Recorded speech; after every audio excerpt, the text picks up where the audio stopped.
اسلام کا شروع ہی سے یہ موقف رہا ہے کہ قادیانیوں کا اسرائیل اور بھارت سے خفیہ گٹھ جوڑ ہے اور پاکستان کو اکھنڈ بھارت بنانے کے لیے مرزا بشیر الدین محمود نے کئی سال کوششیں کی۔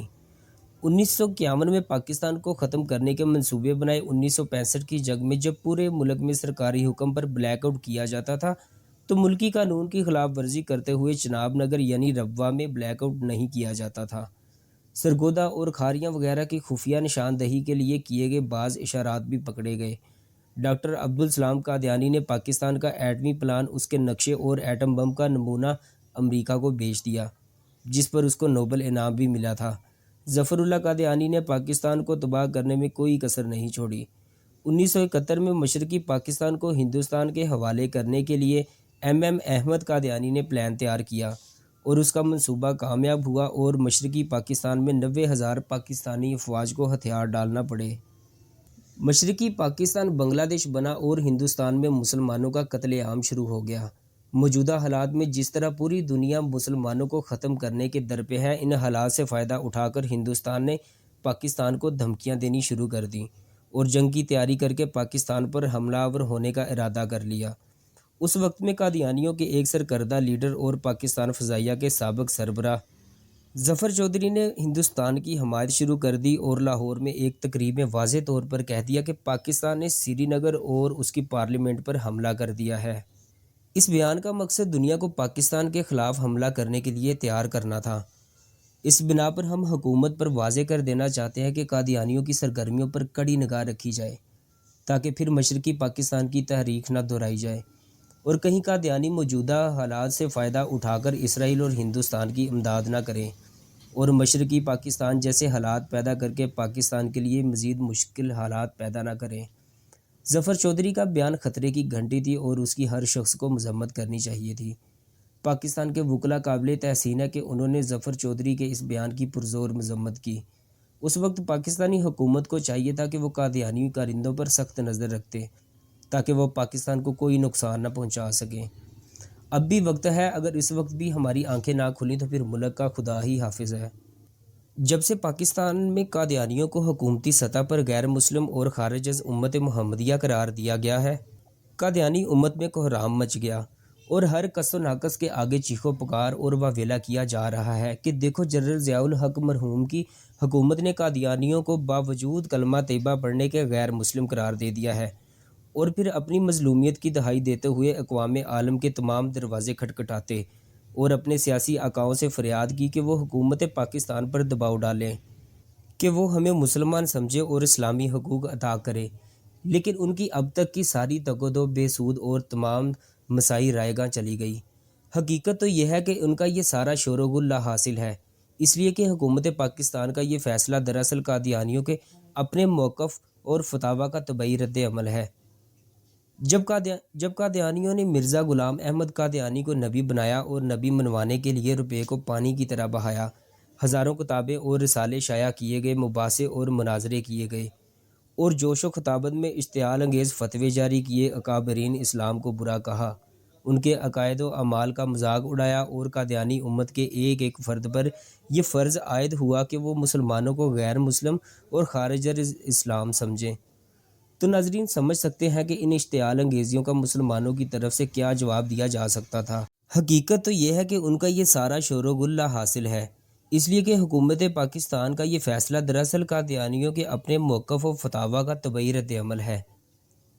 جب قادیانیوں نے مرزا غلام احمد قادیانی کو نبی بنایا اور نبی منوانے کے لیے روپے پیسے کو پانی کی طرح بہایا، ہزاروں کتابیں اور رسالے شائع کیے، مباحثے اور مناظرے کیے اور جوش و خطابت میں اشتعال انگیز فتوے جاری کیے، اکابرین اسلام کو برا کہا، ان کے عقائد و اعمال کا مذاق اڑایا اور قادیانی امت کے ایک ایک فرد پر یہ فرض عائد ہوا کہ وہ مسلمانوں کو غیر مسلم اور خارج از اسلام سمجھے، تو ناظرین سمجھ سکتے ہیں کہ ان اشتعال انگیزیوں کا مسلمانوں کی طرف سے کیا جواب دیا جا سکتا تھا۔ بطور مثال قادیانیوں کے چند فتوے آپ کو بتاتا چلوں۔ نمبر 1، قادیانیوں کا یہ کہنا ہے کہ کل مسلمان جو حضرت مسیح موعود یعنی مرزا غلام احمد کی بیعت میں شامل نہیں ہوتے، خواہ انہوں نے حضرت مسیح موعود کا نام بھی نہیں سنا، وہ کافر اور دائرہ اسلام سے خارج ہیں۔ نمبر 2، جیسے ایک غیر احمدی یعنی مسلمان کا فرض ہے کہ مسیح موعود یعنی غلام احمد قادیانی اور اس کے متبعین کو مسلمان نہ سمجھے۔ ایسے ہی ایک احمدی یعنی قادیانی کا فرض ہے کہ جو مسیح موعود کی بیعت میں نہیں اسے مسلمان نہ سمجھے۔ نمبر 3، ہمارا یعنی قادیانیوں کا فرض ہے کہ ہم غیر احمدیوں یعنی مسلمانوں کو مسلمان نہ سمجھیں۔ نمبر 4، ہر وہ شخص جو موسیٰ کو مانتا ہے مگر عیسیٰ کو نہیں مانتا، یا عیسیٰ کو مانتا ہے مگر محمد صلی اللہ علیہ وآلہ وسلم کو نہیں مانتا، یا محمد کو مانتا ہے مگر مسیح موعود یعنی مرزا کان دجال کو نہیں مانتا نہ ہو، کافر ہے، بلکہ پکا کافر ہے اور دائرہ اسلام سے خارج ہے۔ ان فتووں کے جواب میں قادیانیوں کو بار بار سمجھایا گیا کہ ایسے اشتعال انگیز فتوے جاری نہ کریں اور مسلمانوں کو یہودیوں اور عیسائیوں کی طرح غیر مسلم قرار نہ دیں، کیونکہ مسلمانوں کا کلمہ گو ہیں، اہل قبلہ ہیں، سیرت رسول عربی صلی اللہ علیہ وآلہ وسلم پر کما حق کا عامل اور ارکان اسلام کے پابند ہیں۔ محض مرزا صاحب کو نہ ماننے کی وجہ سے وہ کیوں کر غیر مسلم ہو سکتے ہیں؟ اور بار بار اپیل کی گئی کہ ان فتووں کا شدید رد عمل آپ لوگوں کے لیے خطرناک ہو سکتا ہے، مگر یہ ساری اپیلیں اور مسلم اکابرین کی ساری کوششیں بے سود اور بے نتیجہ ثابت ہوئیں، اور مسلسل ایک صدی کی اشتعال انگیزیوں اور ہٹ دھرمیوں کا طبعی اور لازمی رد عمل وہی رونما ہوا جو ہونا چاہیے تھا۔ یوں تو مرزا صاحب کے پیروکاروں کے متعدد شبہات ہیں، لیکن ان سب پر گفتگو کرنے کا موقع نہیں، بلکہ اس موضوع پر ان کی جو مارکہ آرا دلیل ہے اور جو وہ بڑے طمطراق سے پیش کرتے ہیں ہم اسے پیش کر دیتے ہیں۔ حضرات محترم، اس وقت اسکرین پر جو قرآن پاک کی آیت چل رہی ہے اس کا صریح ترجمہ تو یہی ہے کہ جو شخص اللہ اور رسول کی اطاعت کرے وہ آخرت میں ان لوگوں کے ساتھ ہوگا جن پر اللہ نے انعام کیا، جو انبیاء، شہداء اور صالحین ہیں، اور ان کی رفاقت بہت اچھی ہے۔ ماں کا معنی لغت عرب میں ساتھ ہونا آتا ہے، اور اس معنی کو حسن اولئک رفیقہ میں رفاقت کے مفہوم نے اور بھی مؤکد کر دیا ہے۔ لیکن مرزا صاحب کے پیروکار کہتے ہیں کہ ماں کا معنی بننا ہے، اور آیت کا مطلب ہے اللہ اور اس کے رسول کی اطاعت سے لوگ نبی بن جاتے ہیں۔ وہ کہتے ہیں کہ جب اطاعت الہی اور رسول سے تصدیق شہید اور صالحین اور صدیق بن سکتے ہیں تو نبی کیوں نہیں بن سکتے؟ اس کے جواب میں اولن گزارش ہے کہ اگر ماں کا معنی بننا تسلیم کر لیا جائے تو ان اللہ مع صابرین کا مطلب یہ ہوگا کہ صبر کرنے والے خدا بن گئے، اور ان اللہ مع الذین اتقوا کا مطلب ہوگا کہ متقی لوگ خدا بن جاتے ہیں، اور ظاہر ہے کہ یہ بدعتاً باطل ہے۔ ثانیاً، اگر اللہ اور اس کی اطاعت سے لوگ نبی بن جاتے ہیں تو کیا 1400 سال کے عرصے میں اللہ اور رسول کا اطاعت گزار کوئی نہ تھا؟